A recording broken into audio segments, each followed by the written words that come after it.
Le thème de ce message, la connaissance du Dieu trinitaire et de la source de ses élus. Ce message d'enseignement fait la lumière sur notre Dieu trinitaire et sur la source primaire de ses élus. C'est un fait, plusieurs croyants nés de l'Esprit. La Trinité divine demeure pour eux un mystère, en ayant à leur esprit qu'il est impossible d'expliquer par la parole humaine ce qu'est réellement notre Dieu dans sa nature, parce que cela surpasse l'intelligence humaine. Une telle réflexion est un manque total de connaissances bibliques, car notre Dieu n'a jamais caché à ses élus quelle était sa nature véritable et comment sa nature était formée. Trop de croyants nés de l'Esprit ont la fâcheuse habitude de voir des mystères un peu partout à travers la Sainte Bible. Voici ce que déclare notre Dieu sur sa nature divine et comment elle se compose. Car il est écrit dans l'Évangile de Jean, au chapitre 4 et le verset 24, « Dieu est esprit, et il faut que ceux qui l'adorent l'adorent en esprit et en vérité. » Dans cette révélation, le croyant sauvé ne peut donc pas dire que pour lui Dieu est un mystère, car la parole de Dieu nous révèle en Romains chapitre 8 et verset 16, « L'Esprit lui-même, c'est-à-dire Dieu lui-même, rend témoignage à notre esprit que nous sommes enfants de Dieu. » D'après cette révélation, le croyant sauvé ne peut donc pas dire que pour lui, Dieu est un mystère, car la parole de Dieu nous révèle clairement ce qu'il est. Il est esprit et vérité. Lorsque le croyant sauvé reçoit en lui le témoignage de l'Esprit de Dieu, qui est 3 fois saint, il reçoit en même temps la révélation de la composition de la nature divine, c'est-à-dire le Père, le Fils et le Saint-Esprit. C'est ce que la parole de Dieu appelle la plénitude de Dieu dans l'élu de Dieu, qui est en Jésus-Christ. Car il est écrit en Colossiens chapitre 1 et le verset 19, « Car Dieu a voulu faire habiter toute la plénitude en lui. » Donc le cœur même de la nature divine, trinitaire, c'est le Fils de Dieu. C'est un fait indiscutable. L'élu de Dieu est parfaitement conscient que le Fils est le Dieu véritable. Écoutez ce que déclare la première épître de Jean au chapitre 5 et le verset 20. Il est écrit, « Nous savons aussi que le Fils de Dieu est venu et qu'il nous a donné l'intelligence pour connaître le véritable. Et nous sommes dans le véritable en son Fils Jésus-Christ. C'est lui qui est le Dieu véritable et la vie éternelle. » Donc si le croyant est conscient que le Christ est le Dieu véritable, il est aussi conscient que l'Esprit qu'il a reçu, c'est l'Esprit qui est Dieu, c'est-à-dire le Seigneur, l'Éternel Dieu des Saintes Écritures. C'est ce que nous révèle le passage du 2e livre aux Corinthiens au chapitre 3 et le verset 17 où il est écrit « Or le Seigneur, c'est l'Esprit. Et là où est l'Esprit du Seigneur, là est la liberté. » Jusqu'à maintenant, nous avons vu 2 personnes de la nature trinitaire divine. Et ces 2 personnes sont dans le Fils. Regardons maintenant la première personne du Dieu trinitaire, le Père. Voici ce que déclare le Seigneur Jésus au sujet de la personne du Père dans l'Évangile de Jean au chapitre 14 et les versets 8 à 10, où il est écrit: Philippe lui dit: Seigneur, montre-nous le Père, et cela nous suffit.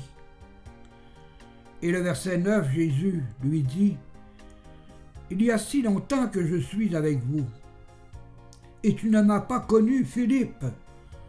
Celui qui m'a vu a vu le Père. Comment dis-tu, montre-nous le Père? Et le Seigneur ajoute dans le verset 10, Ne crois-tu pas que je suis dans le Père et que le Père est en moi? Les paroles que je vous dis, je ne les dis pas de moi-même. Et le Père qui demeure en moi, c'est lui qui fait les œuvres.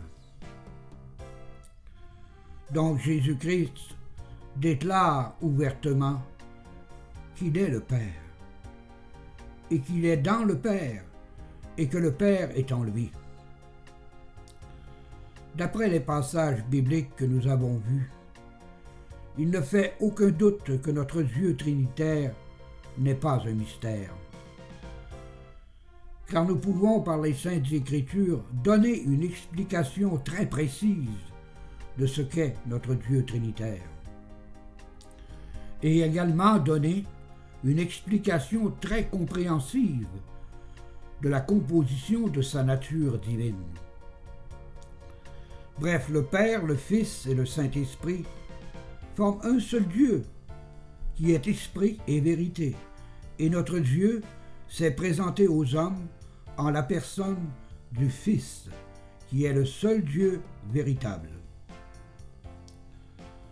Le Fils de Dieu fut aussi appelé sur la terre le Fils de l'homme, parce qu'il s'est pris un corps semblable aux hommes. Bref, le Fils de l'homme est l'homme par excellence, parce qu'il n'a jamais commis de péché. Il est évident que notre Dieu a donné à ses élus l'intelligence pour connaître le véritable Dieu. Mais beaucoup de personnes qui se réclament de Christ ignorent toujours ce qu'est vraiment le Dieu trinitaire. De plus, ces personnes vivent continuellement dans un esprit imaginaire, n'ayant pas en elles la révélation de ce qu'est le Dieu trinitaire de la Sainte Bible. Il ne faut pas se surprendre de voir certains prédicateurs mal affermis dans la vérité de présenter à leurs émissions télévisées et sur Internet des croix, et ce dans le but de s'identifier comme de véritables chrétiens. Sachez une chose, jamais la parole de Dieu ne nous a enseigné que l'enfant de Dieu devait s'identifier dans le monde par le symbole de la croix. De fait, ce système d'identification vient directement des religions apostates qui ne connaissent pas le grand Dieu trinitaire, qui habite l'esprit et le cœur des véritables élus de Dieu, qui s'identifient dans le monde par le fruit de leurs lèvres, qui confessent leur foi en Jésus-Christ et qui annoncent la bonne nouvelle comme elle doit être présentée à ceux et celles qui ne connaissent pas le Dieu véritable qu'est Jésus-Christ. J'ai même vu l'annonce d'une vidéo sur Internet qui disait « Quel est le fondement de la foi chrétienne ?» Et en arrière-plan de ce titre, nous y voyons le portrait de l'acteur Robert Powell, qui jouait le rôle de Jésus de Nazareth. Cet agissement est le comble de l'ignorance face à notre Dieu qui est esprit et vérité. Car qui de nous, qui avons connu le Dieu véritable, oserait incarner le rôle de Jésus-Christ qui était sans péché?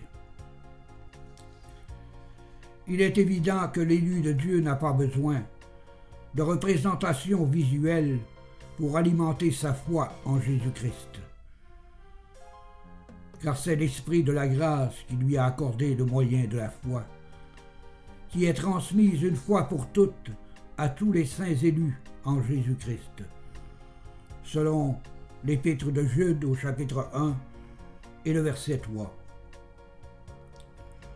L'élu de Dieu qui connaît et qui vit dans son Dieu trinitaire sait au fond de son cœur qui est son Dieu et comment il se révèle à lui par sa Trinité. Rien n'est caché au cœur de ceux et celles qui vivent dans la présence de leur Dieu par l'Esprit de la grâce. De plus, ils sont tous convaincus que la parole de Dieu ne cache rien en ce qui concerne la nature de leur Dieu trinitaire.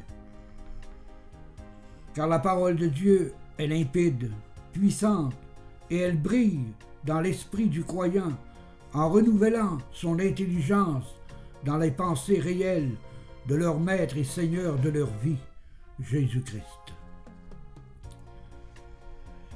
Écoutez ce que dit le Seigneur en Matthieu, chapitre 10 et le verset 26. Ne les craignez donc point, car il n'y a rien de caché qui ne doive être découvert, ni de secrets qui ne doivent être connus. Malheureusement, plusieurs personnes qui s'identifient à Christ voient dans la Sainte Bible des secrets un peu partout. Et de ce fait, elles se laissent conduire par les faux serviteurs de Christ qui cherchent par tous les moyens à impressionner leurs prochains avec des fausses révélations qui ne sont que des mensonges d'hommes n'ayant pas l'esprit de la grâce.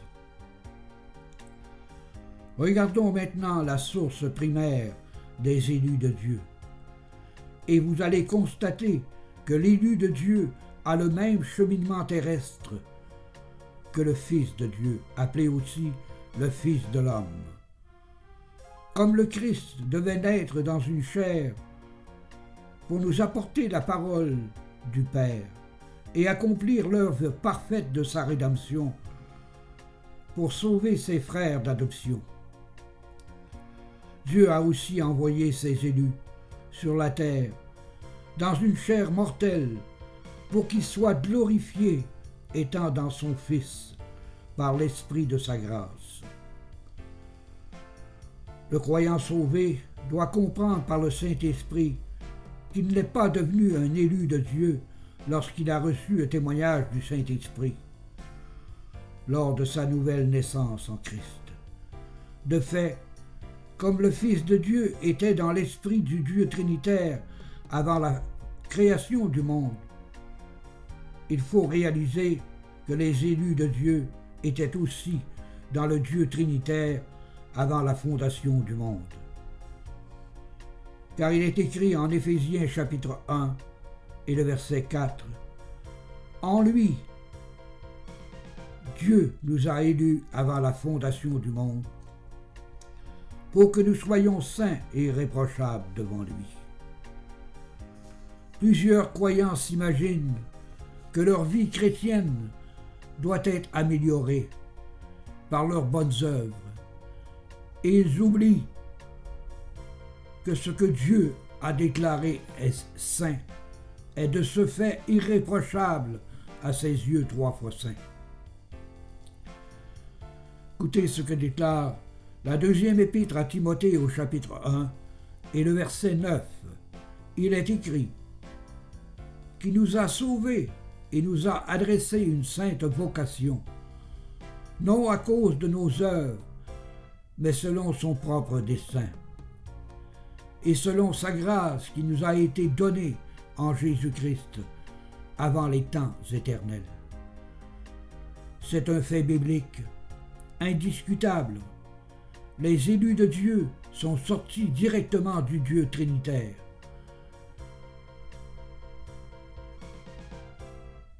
Et ce, avant même que ce monde existe. La destinée des saints élus de Dieu était déjà scellée avant même les temps éternels. Combien de croyants nés de l'Esprit vivent aujourd'hui sans comprendre leur origine céleste. Ils sont de ce fait privés d'une joie profonde en l'esprit de leur Père éternel. Comme le Fils de Dieu a toujours existé en l'esprit du Dieu trinitaire, la parole nous révèle que les saints élus de Dieu ont aussi toujours existé dans le Fils. Et cela nous est confirmé par le Seigneur lui-même dans l'évangile de Jean, au chapitre 10 et le verset 27, qui nous dit « Mes brebis entendent ma voix, je les connais et elles me suivent. » Ce passage ne peut pas être plus explicite, car notre Dieu Sauveur connaît d'avance ses brebis, et ce parce qu'elles ont toujours été présentes dans le Dieu trinitaire.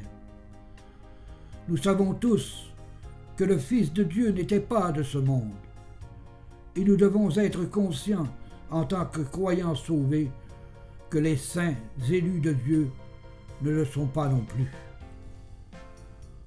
Ce que je déclare nous est confirmé par le Christ lui-même dans l'évangile de Jean au chapitre 17 et le verset 16, où il est écrit « Ils ne sont pas du monde, comme moi, je ne suis pas du monde. » Nous savons que le monde des ténèbres a haï le Fils de Dieu et qu'il a aussi haï les saints élus, parce qu'ils sont sortis du Dieu trinitaire. Le Seigneur a confirmé ce fait dans l'évangile de Jean, au chapitre 17 et le verset 14, en disant « Je leur ai donné ta parole, et le monde les a haïs, parce qu'ils ne sont pas du monde comme moi, je ne suis pas du monde. » Ce qui choque le monde des ténèbres, c'est que le Saint-Esprit a formé un corps au Fils de Dieu et qui est devenu le Fils de l'homme, et ce dans le sein d'une femme sous la loi du péché. Et le monde n'a pas cru qu'il était la lumière du monde, venu du Dieu trinitaire pour sauver ses frères d'adoption. C'est pour la même raison que le monde n'aime pas les saints élus de Dieu, parce que Dieu les a pris du milieu du monde. Écoutez les paroles du Seigneur dans l'évangile de Jean au chapitre 17 et le verset 6, où il dit « J'ai fait connaître ton nom aux hommes que tu m'as donnés du milieu du monde. Ils étaient à toi, et tu me les as donnés, et ils ont gardé ta parole. » Si nous regardons attentivement ce passage, nous constatons que les élus de Dieu étaient déjà entre les mains du Père avant même qu'il les donne au Fils bien-aimé. C'est tout à fait normal qu'il en soit ainsi, car Dieu les avait élus avant la fondation du monde selon Éphésiens chapitre 1 et verset 4. Vous qui écoutez ce message et qui êtes nés de l'Esprit de la grâce, réalisez-vous que pour que Dieu le Père donne à son Fils ses élus, que ceux-ci devaient exister dans le Dieu trinitaire avant qu'il les donne à son Fils. Car on ne peut pas donner à quelqu'un une personne qui n'existe pas. Donc il faut en conclure que pour l'Éternel Dieu, sa création est toujours présente à ses yeux. D'ailleurs, le nom de l'Éternel signifie pour lui le temps présent. Car en lui, il n'y a pas de le passé, ni de futur. C'est pour cette raison que le Seigneur déclare dans l'Apocalypse, au chapitre 1 et le verset 8, « Je suis l'alpha et l'oméga, dit le Seigneur Dieu, celui qui est, qui était et qui vient, le Tout-Puissant. » C'est un fait pour notre Dieu trinitaire, toutes choses sont déjà faites et accomplies. C'est un fait biblique indiscutable. L'existence des saints élus tire leur origine à la source même de notre Dieu trinitaire, et ce, avant que le monde existe. Si nous examinons attentivement les Saintes Écritures, nous réalisons que l'élection des fils d'adoption de Dieu les a conduits directement à la prédestination.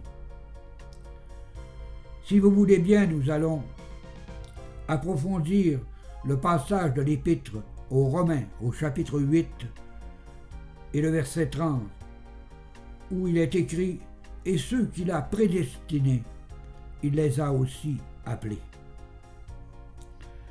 Il faut comprendre ici que l'appel de Dieu ne s'applique pas au monde entier, mais uniquement à ceux que Dieu a connus d'avance et prédestinés à vivre ici-bas en Jésus-Christ par l'Esprit de sa grâce. L'appel de Dieu est donc irrévocable, parce que c'est le dessein de la souveraineté de Dieu qui opère le désir au fond du cœur de son élu d'aller vers son Fils pour être racheté de la perdition éternelle. Car il est écrit en Romains chapitre 11 et le verset 29, « Car les dons et l'appel de Dieu sont irrévocables. » Si nous regardons la suite du verset 30 du chapitre 8 de l'Épître aux Romains, il est écrit « Et ceux qu'il a appelés, il les a aussi justifiés. » La justification de l'élu de Dieu découle du sang rédempteur de son Sauveur. Car il est écrit en Romains chapitre 5 et le verset 9, « À plus forte raison donc, maintenant justifiés par son sang, serons-nous sauvés par lui de la colère. » Ce qui est malheureux de voir de nos jours, c'est que plusieurs croyants vivent continuellement dans la crainte et la peur du jugement de Dieu, et ce en raison des péchés qu'ils commettent en leur chair. Ces croyants oublient qu'il ne peut être question pour l'élu du Dieu trinitaire de subir la colère de l'Éternel, parce qu'il a été réconcilié par le Christ, qui a été fait pour lui péché, selon 2 Corinthiens chapitre 5 et le verset 21. C'est un fait biblique indiscutable. Personne ne pourra s'opposer à la justification par le sang de Christ. Car cette justification ne vient pas de la volonté du croyant, à vouloir éliminer le péché de sa vie et de vouloir par sa volonté se rendre juste lui-même devant Dieu par ses efforts. De fait, la justification vient directement de la volonté souveraine du Dieu trinitaire. Car il est écrit en Romains chapitre 8 et verset 33, « Qui accusera les élus de Dieu? C'est Dieu qui justifie. » Le croyant qui est conscient par le Saint-Esprit de son existence dans le Dieu trinitaire avant la fondation du monde ne mettra jamais en doute son élection, sa prédestination, sa justification, sachant au fond de son cœur que le Christ, par son offrande, l'a amené à la perfection pour toujours, selon Hébreux chapitre 10 et le verset 14. Tous les élus de Dieu devraient être remplis de la plénitude divine et vivre ici-bas en communion constante avec le Père céleste, dans une foi inébranlable en ce qui concerne leur élection, leur prédestination, leur justification et leur glorification qui est déjà accomplie. Sachez une chose, vous qui écoutez ce message, que le passage que nous vivons présentement en tant qu'élus de Dieu dans ce monde de ténèbres est déjà accomplie aux yeux de notre Dieu trinitaire, qui est appelé l'Éternel. Et pour lui, toute sa création a été faite en 6 jours. Et nous aussi qui sommes ses enfants d'adoption, nous sommes sortis de la volonté suprême de notre grand Dieu éternel, et ce, avant la fondation du monde. Sachez que pour notre Dieu trinitaire, c'est toujours le temps présent, parce qu'il n'a jamais eu de commencement et qu'il n'aura jamais de fin. Souvenez-vous que nous étions avant les temps éternels dans ce grand Dieu trinitaire, et que nous devons vivre dans le temps présent comme des élus, faisant partie de sa nature, car nous sommes nés de Dieu et nous avons été créés selon Dieu. Bien plus, nous sommes de la race de Dieu, car il est écrit dans les Actes des Apôtres, au chapitre 17 et le verset 29.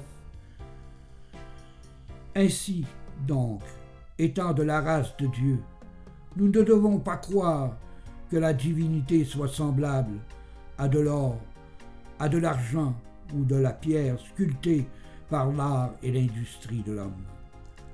Il est tout à fait normal que nous soyons en tant qu'élus de Dieu, de la race de Dieu, car nous sommes sortis directement de notre grand Dieu trinitaire avant même la fondation du monde. Comme le Fils de Dieu est devenu le Fils de l'homme, en naissant dans une chair mortelle par la volonté du Père, nous aussi nous sommes nés dans une chair mortelle par la volonté de notre Père éternel. Ce que notre Dieu Sauveur désire, c'est que nous soyons un avec lui, comme il est un avec le Père. Car il est écrit dans l'évangile de Jean au chapitre 17 et le verset 21, « Afin que tous soient un, comme toi, Père, tu es en moi, et comme je suis en toi, afin qu'eux aussi soient un en nous, pour que le monde croie que tu m'as envoyé. » Toi, mon frère, toi, ma sœur, qui êtes né de l'Esprit de la grâce, j'espère en l'Esprit de mon Dieu que vous avez compris et réalisé par ce message qu'il n'y a pas de mystère dans notre Dieu trinitaire. Le Père est celui qui a exposé sa volonté. Le Fils est celui qui a tout accompli, qui a accompli toutes choses. Et le Saint-Esprit confirme la vérité aux élus du Dieu trinitaire. C'est ainsi que le nom de notre Seigneur Jésus est glorifié en nous et que nous serons glorifiés en lui, selon la grâce de notre Dieu et du Seigneur Jésus-Christ, selon la 2e épître aux Thessaloniciens au chapitre 1 et le verset 12. Mes frères et mes sœurs, en Jésus-Christ, vivez maintenant et à chaque jour de votre vie comme des élus, ayant au fond de votre cœur par le Saint-Esprit la connaissance de votre Dieu trinitaire et ayant en vous une pleine conviction concernant la source primaire de votre élection, car nous sommes de Dieu.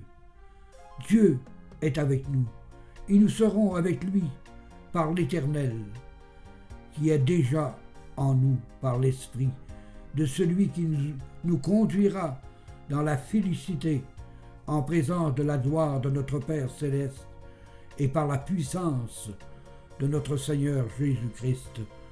Amen.